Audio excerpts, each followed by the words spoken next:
BBC News' Kazim Olowe chronicles the role played by Obasanjo in the events leading to Buhari's emergence as Nigeria's president. Love or hate him, former President Olusegun Obasanjo remains one of the most controversial but respected African leaders. He is the most critical of all Nigerian former presidents. Since he handed over power to a civilian president in 1979, he has played significant roles in the installation and removal of some Nigerian leaders. The last was the role he played against the government of President Goodluck Jonathan, a man he fought for to become the acting president and later the president of Nigeria after the death of Umaru Musa Yar'Adua. It was during Jonathan's presidency that Obasanjo quit partisan politics by dumping the People's Democratic Party. He then announced that he had become a statesman.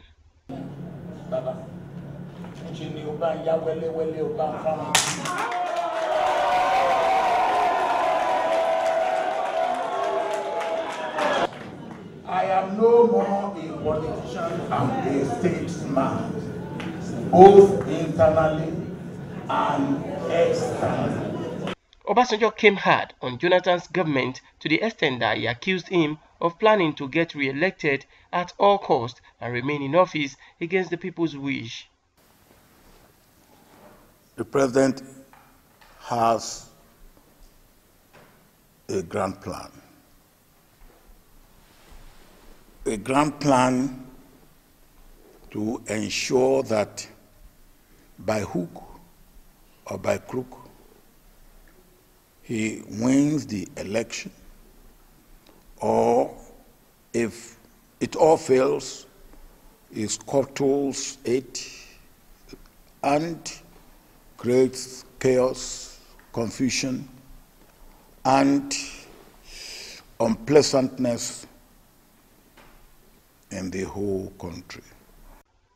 At that time, Obasanjo had to cancel his programs to receive the leading opposition party with his former military colleague, General Muhammadu Buhari, as the party's presidential candidate. Not minding the presence of the like of Bola Tinubu, who was a radical governor during Obasanjo's presidency between 1999 and 2007, Obasanjo received the APC team with joy. He also told them areas of focus and advised them on how to achieve success. We mentioned economy, we mentioned corruption, and we have mentioned security. All of you, I will beg of you to add infrastructure. It's very, very important. Briefly, we have been going around 3 fundamental issues: security, economy, corruption. This vicious circle is what the APC is determined to break. Because without security, there is no way the country can settle down, not to talk of the individual living in it. But in less than 3 years of Buhari's administration, Obasanjo seems not happy with the state of things, starting from the economy, security, and application of federal character principle in appointments. This led to the letter of January 23, 2018, titled The Way Out, a clarion call for Coalition for Nigeria movement, and the official launch and joining of the coalition. Although some say the content of the letter was a mixture of home truths, patronizing comments, and harsh words, which were all appreciated by Buhari's critics but received with anger by the president's supporters who accused Obasanjo of suffering from know-it-all syndrome.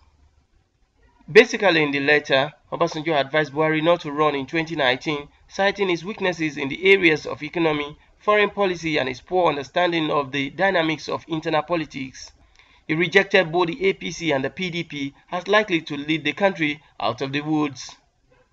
Among many other things that CNM will do is to raise standards generally, but particularly standards of political leadership and governance.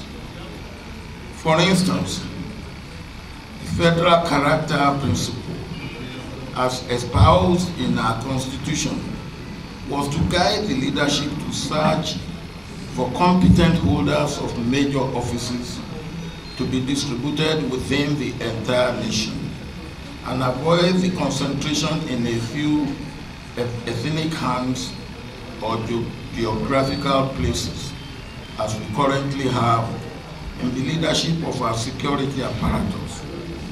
In like manner, the spate of violence, criminality, organized crime, insurgency, and terrorism have not received sufficient proactive ameliorative responses through transformational leadership. But since the official launch of the coalition, politicians, especially those in the All Progressives Congress, have described his action as purely political. But the man, popularly known as OBJ, had hinted a long time ago that he is just a passionate Nigerian who would continue to do what he thinks is the best for the country, no matter whose horse is God. My own belief is this, that yes, if you are in government and you are doing what is right and you are giving good governance, you can do a lot of good for a lot of people. But you don't necessarily have to be in government to serve your people. People will come up and say, well, Nigeria doesn't belong to anybody. That is a stupid saying. Nigeria belongs to all of us. Anything that doesn't belong to anybody, anything can happen to it. That's true. But as a Nigerian and a stakeholder in the national development, would you say Obasanjo's statements are a true reflection of what is happening in Nigeria under President Muhammadu Buhari, or was just a ploy to pull him down? Is your judgment based on the message or your perception of the messenger? Do we really need a man like Obasanjo in Nigeria, and how far can his coalition go in repositioning the country? Time will tell. Kazeem Olowe, TVC News, Abeokuta, Ogun State.